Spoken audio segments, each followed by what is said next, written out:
점심시간 누군가 툭 던진 한마디에 마음이 철렁했던 적 요즘 들어 꽤 있으시죠? 어제 뉴스 봤어? 코스피가 기어코 6,000포인트를 향해 간다더라. 그 말을 듣는 순간 와 대단하다라는 감탄보다는 나만 또 기회를 놓친 건가 하는 찝찝한 불안감이 먼저 드셨다면 여러분은 지극히 정상입니다. 사고 싶었지만 가격이 너무 비싸서 망설였고 조금만 떨어지면 사야지 하고 기다렸는데 조정은커녕 보란듯이 더 올라버리는 이 아속한 시장 때문에 잠 못 이루는 밤이 늘어가고 계실 겁니다. 지금 우리가 마주한 2026년 2월의 주식시장은 마치 브레이크가 고장난 스포츠카처럼 질주하고 있습니다. 이 속도감이 주는 공포와 환희 사이에서 도대체 우리는 어떤 선택을 해야 할까요? 오늘 저는 여러분께 무조건 더 갑니다라는 희망 고문이나 당장 답하세요라는 무책임한 공포 마케팅을 하려는 게 아닙니다. 대신 이 거대한 파도 속에서 휩쓸려가지 않고 파도 위에 올라타는 법, 그리고 진짜 위험이 닥치기 직전에 감지할 수 있는 구체적인 신호들을 아주 담백하게 정리해드리려 합니다. 먼저 우리가 느끼는 이 비싸다는 감정의 실체부터 파헤쳐 보겠습니다.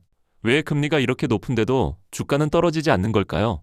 우리가 배웠던 경제 상식으로는 금리가 오르면 기업들은 투자를 줄이고 주가는 내려가야 정상인데 지금은 그 공식이 완전히 깨졌습니다. 그 비밀은 바로 시장을 움직이는 엔진이 양에서 질로 완전히 바뀌었기 때문입니다. 이걸 이해하기 쉽게 동네 치킨집으로 비유해 보겠습니다. 예전에는 돈을 많이 벌려면 닭을 100마리, 200마리 튀겨서 박리담회로 팔아야 했습니다. 인건비 들고 재료비 들고 남는 건 별로 없었죠. 그런데 지금은 상황이 다릅니다. AI라는 특제 소스를 바른 치킨 딱 한 마리를 팔았는데 그게 일반 치킨 100마리 가격에 팔리는 세상이 온 겁니다. 이게 무슨 뚱딴지 같은 소리냐고요. 지금 반도체 시장의 현실이 딱 이렇습니다. 2026년 전 세계 반도체 매출 전망치를 뜯어보면 정말 놀라운 수치가 나옵니다. 전체 매출은 약 9,750억 달러로 1조 달러 시대를 목전에 두고 있습니다. 더 충격적인 건 전체 반도체 출하량 개수만 따지면 생성형 AI 칩은 고작 0.2%밖에 안 된다는 사실입니다. 그런데 이 0.2%가 벌어들이는 돈이 전체 매출의 절반인 50%,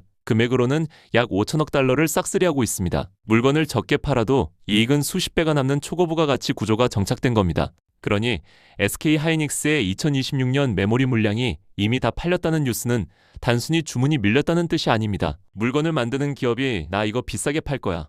싫으면 말하라고 해도 구글이나 마이크로소프트가 돈보따리를 들고 줄을 서는 슈퍼을의 시대가 열렸다는 증거입니다. 이런 상황에서 과거의 기준으로 주가 수익 비율이 너무 높다라고만 판단하면 시장의 본질을 놓치게 됩니다. 기업들이 벌어들일 미래의 현금 흐름이 워낙 압도적이기 때문에 지금의 높은 주가가 정당화되고 있는 셈이죠. 하지만 아무리 성능 좋은 차도 연료가 없으면 달릴 수 없습니다. 시장의 연료인 돈, 즉 유동성을 쥐고 있는 미국의 움직임을 봐야 합니다. 지난 2026년 1월 30일 제롬 파월의 후임으로 케빈 워시가 차기 연준 의장에 지명되었을 때 시장이 깜짝 놀라서 요동쳤던 거 기억나십니까? 이른바 워시 쇼크였죠. 사람들은 그가 과거에 긴축을 주장했던 사람이라 시장을 차갑게 식힐 거라고 겁을 먹었습니다. 하지만 불과 며칠 만인 2월 3일 코스피가 6.8%나 급반등하며 그 공포를 비웃었습니다. 시장은 케빈 워시의 진짜 속내를 간파했기 때문입니다.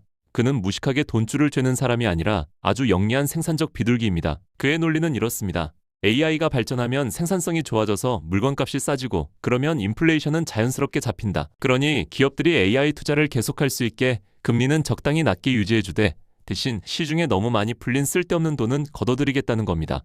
이걸 전문 용어로 통화 바벨 전략이라고 하는데 쉽게 말해 엑셀과 브레이크를 동시에 아주 정교하게 밟고 있는 겁니다. 덕분에 지금 미국 10년물 국채금리가 4% 초반대에서 안정적으로 움직이며 주식시장이 맘 놓고 달릴 수 있는 환경을 만들어주고 있습니다. 자, 그렇다면 우리 한국 시장은 어떨까요? 그동안 한국 주식은 장기 투자하는 거 아니다라는 말, 술자리에서 자주 섞인 농담처럼 하곤 했죠. 기업이 돈을 벌면 대주주만 배불리고 소액주주는 찬밥 신세였던 코리아 디스카운트. 이제는 그 서름을 좀 씻어낼 때가 된 것 같습니다. 정부와 국회가 작정하고 메스를 댔습니다. 2025년 7월 상법이 개정되면서 이사의 충실 의무가 회사에서 주주로 확대되었습니다. 이게 정말 큰 변화인 게 예전에는 회장님이 회사의 이익이다라고 우기면 엉뚱한 합병을 해도 막을 방법이 없었지만 이제는 주주에게 손해를 끼치면 이사들이 법적 책임을 져야 합니다.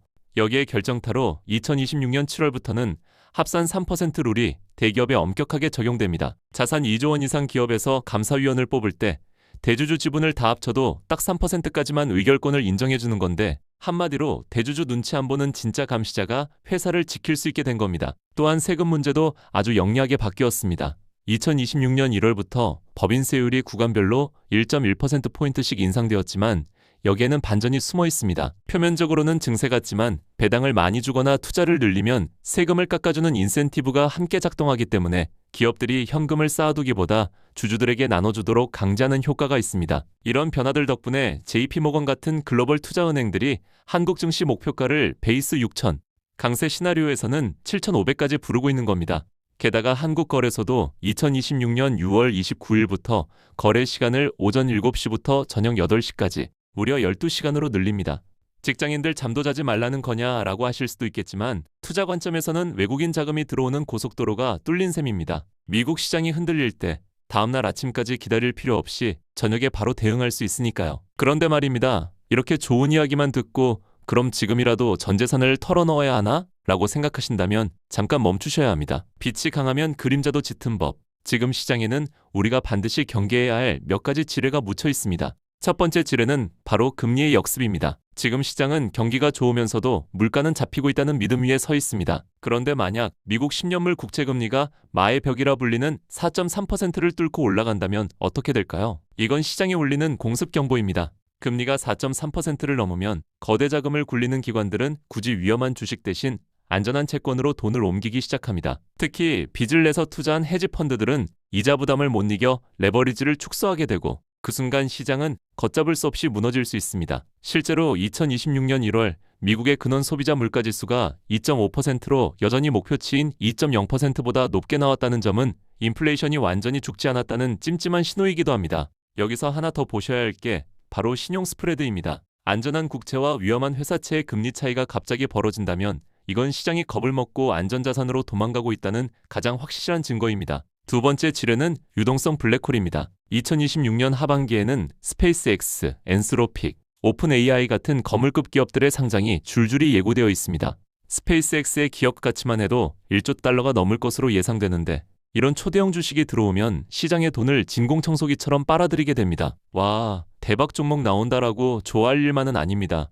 주식시장에 있는 돈은 한정되어 있는데 이렇게 덩치 큰 녀석들이 들어오면 기존 주식들의 갈 돈이 말라버립니다. 새 차를 사려면 타던 차를 팔아야 하듯이 투자자들이 신규 상장 주식을 사기 위해 기존 우량주를 팔아치우면서 시장 전체가 휘청거릴 수 있습니다. 여기에 더해 2026년 11월 3일로 예정된 미국 중간선거를 앞두고 트럼프 행정부의 관세 정책이 돌발 변수로 작용할 수도 있습니다. 정치권은 선거 승리를 위해 경기를 띄우려 하겠지만 그 과정에서 인플레이션을 자극하는 무리수를 둘 수도 있기 때문입니다. 그렇다면 이렇게 기회와 위험이 뒤엉킨 2026년 시장에서 우리 같은 개인 투자자는 어떻게 해야 할까요? 가장 먼저 버려야 할 태도는 꼭지를 맞추려는 오만입니다. 이제 너무 많이 올랐어. 곧 떨어질 거야 라며 인버스를 사거나 주식을 다 팔고 현금만 쥔 채 폭락을 기다리는 건 정말 위험합니다. 광기 어린 강세장은 우리의 이성보다 훨씬 더 오래 지속되는 법입니다.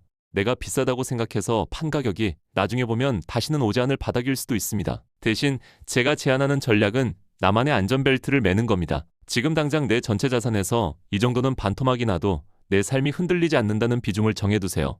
그게 50%라면 딱 50%만 주식에 담고 시장이 오를 때마다 늘어난 비중을 덜어내어 다시 50%를 맞추는 기계적인 리밸런싱을 하십시오. 이 단순하고 지루한 원칙만이 탐욕의 끝에서 여러분을 구해줄 유일한 동아줄입니다. 그리고 요즘 ETF로 돈이 몰리면서 개별 기업 공부는 필요 없다는 말이 유행하죠.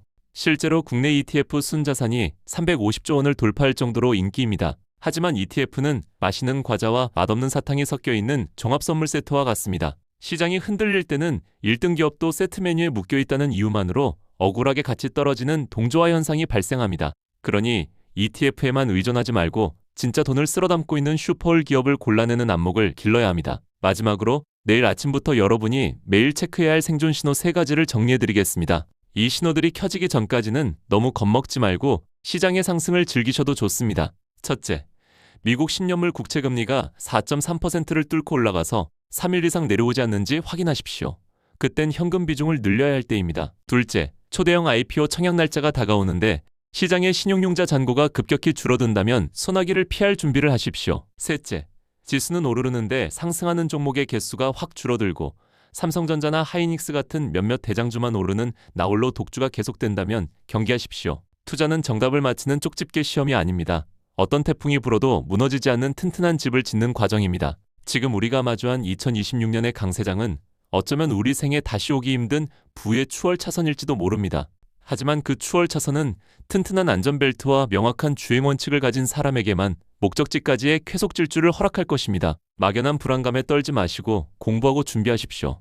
시장은 결국 인내심 있는 자에게 부를 선물합니다. 내용이 도움이 되셨다면 구독과 좋아요 부탁드립니다. 감사합니다.